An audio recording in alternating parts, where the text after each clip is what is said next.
Baik, Assalamualaikum warahmatullahi wabarakatuh. Terima kasih kepada Bu Mixindo yang telah memberikan waktu kepada kami untuk mempresentasikan hasil yang berjudul Dampak Sosial Ekonomi Industri Pertambangan. Kami di sini terdiri dari 4 kelompok. Yang pertama ada Juliet Rumire dengan NIM terakhir 023. Selanjutnya ada Aura Priva dengan NIM terakhir 07. Yang selanjutnya ada saya sendiri dengan NIM 038. Dan yang terakhir ada Johan Christian Sinaga dengan NIM 063. Poin pembahasan yang kami akan bahas pada pertemuan ini adalah satu latar belakang, dua dampak sosial pertambangan, tiga dampak lingkungan pertambangan, empat model, metode, dan pendekatan yang digunakan, lima peluang sosial dan lingkungan di masa depan, dan yang terakhir arah perkembangan sosial dan lingkungan pertambangan di masa mendatang. Yang pertama, latar belakang, Social Impact Assessment atau SIA, atau penilaian dampak sosial merupakan suatu proses penilaian yang dilakukan untuk memprediksi dampak-dampak sosial yang mungkin terjadi akibat suatu kebijakan atau proyek yang dirancang. SIA bertujuan untuk memberikan informasi mengenai implementasi sosial dari suatu aktivitas ke dalam proses perencanaan, pengambilan keputusan, dan pengelolaan aktivitas tersebut. SIA awalnya terlacak di Amerika Serikat setelah dilakukan Undang-Undang Kebijakan Lingkungan Nasional atau NEPA pada tahun 1969.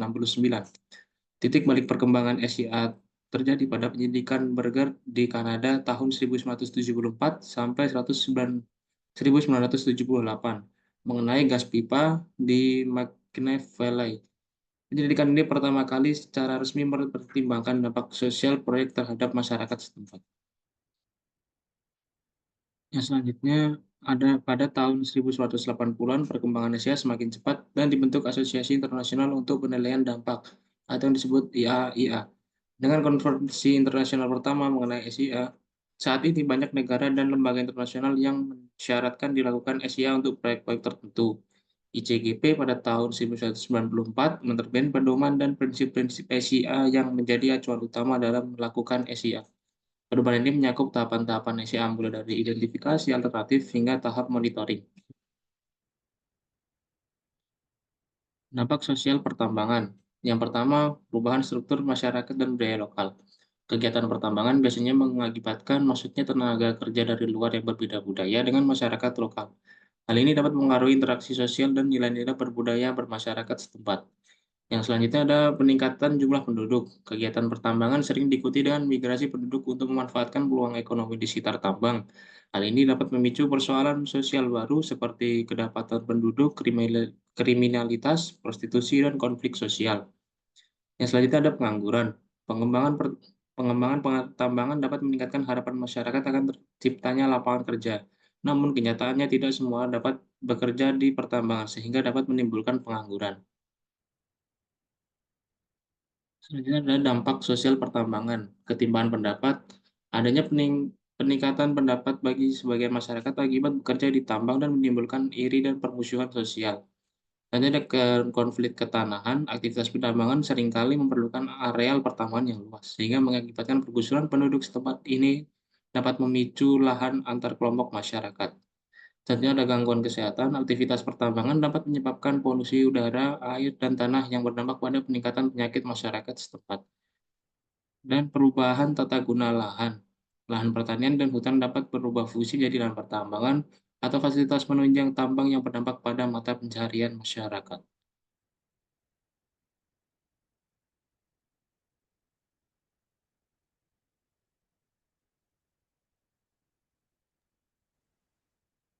Baik, selanjutnya masih dengan dampak lingkungan pertambangan.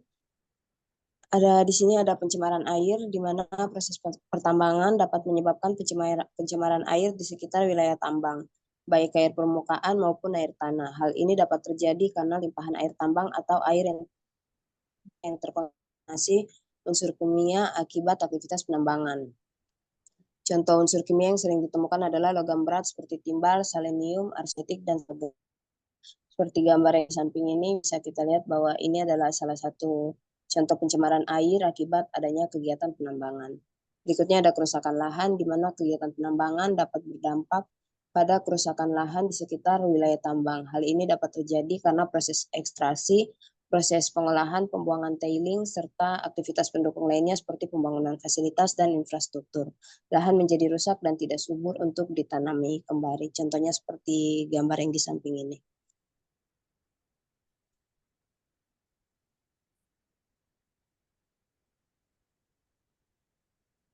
Selanjutnya ada pencemaran udara, di mana aktivitas penambangan sering menyebabkan debu dan emisi gas buang yang gas beracun yang mengandung polutan udara seperti debu keras, SO2, NO2, dan lain sebagainya. Hal ini disebabkan oleh kegiatan seperti pembersihan, penambangan, pengangkutan, penghancuran, pengolahan, dan lain sebagainya. Lalu ada kerusakan ekosistem, di mana proses penambangan dapat berdampak pada kerusakan ekosistem di sekitar wilayah tambang. Hal ini dapat terjadi karena perambahan hutan, kematian satwa liar, degrasi lahan, kualitas lingkungan habitat, dan sebagainya. Dapat kita lihat di gambar. Pada gambar di samping ini adalah salah satu contoh dari kerusakan ekosistem, di mana kerusakan laut ini terjadi di Halmahera akibat adanya tambang nikel. Lalu berikutnya ada erosi dan longsor, di mana aktivitas penambangan cenderung meningkatkan risiko terjadinya erosi dan longsor di sekitar wilayah tambang. Hal ini disebabkan oleh penurunan kualitas lahan akibat aktivitas penambangan.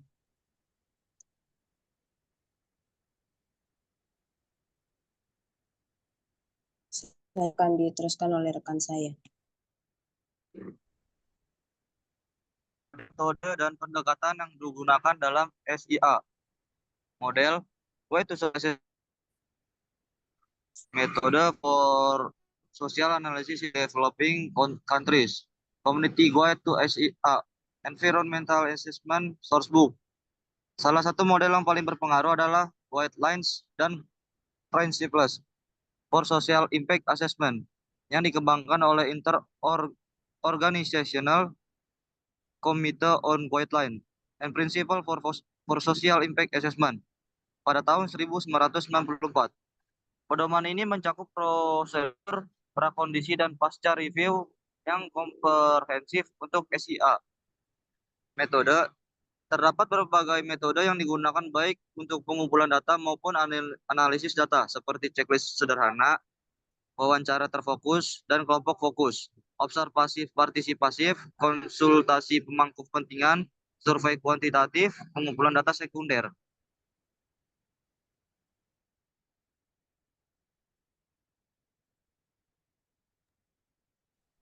Model, metode, dan pendekatan yang digunakan dalam SIA. Pendekatan ada tiga.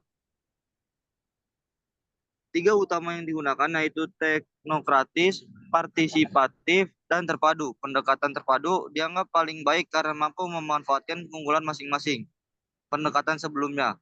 Pendekatan ini melibatkan pandangan ahli atau expert maupun komunitas atau pemangku.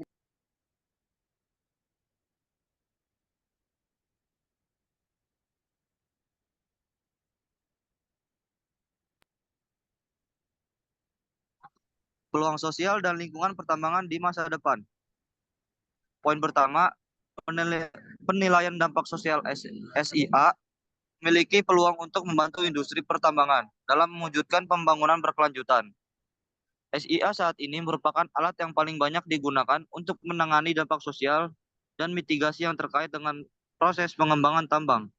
Poin kedua, terdapat peluang untuk menggunakan SIA secara lebih luas sebagai alat manajemen untuk mengelola dampak sosial sepanjang siklus hidup tambang, dari eksplorasi hingga penutupan tambang.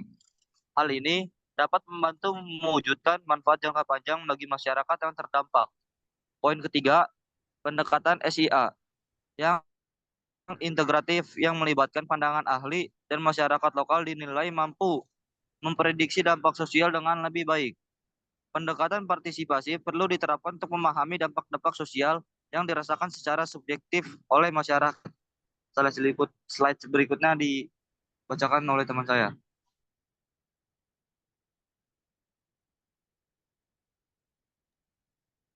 Baik, selanjutnya ada konsultasi publik perlu dikembangkan secara berkelanjutan sepanjang siklus hidup tambang, bukan hanya sebagai persyaratan perizinan. Hal ini dapat membantu manajemen dampak sosial secara proaktif. Kemudian Dampak kumulatif akibat berbagai proyek pertambangan ini juga perlu ditangani secara bersama oleh seluruh pemangku kepentingan, bukan hanya tanggung jawab satu pihak. Pendekatan diperlukan untuk menangani perubahan sosial. Kemudian, yang terakhir, perlu standar umum penilaian dampak sosial agar seluruh pihak menyadari tanggung jawab dan ekspektasi yang harus dipenuhi. Standar ini dapat meningkatkan kualitas IAA. Next.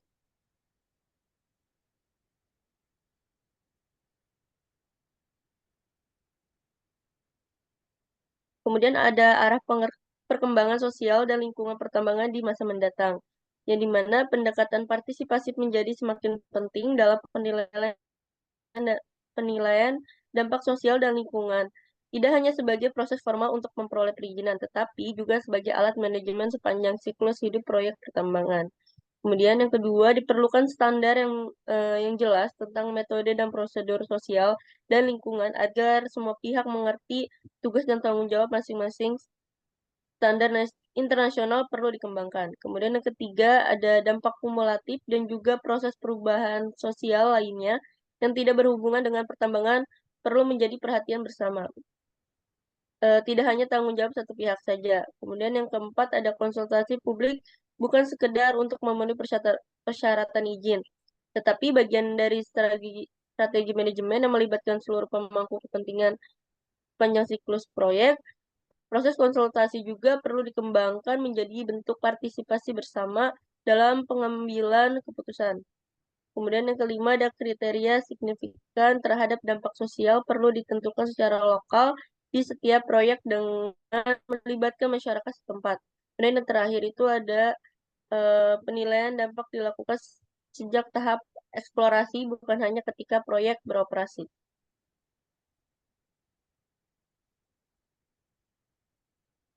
Baik, berikut adalah sumber referensi yang kami gunakan dari materi tersebut.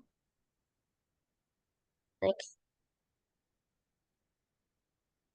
Baik, sekian dari kelompok kami. Kurang lebihnya mohon maaf. Wassalamualaikum dan selamat siang.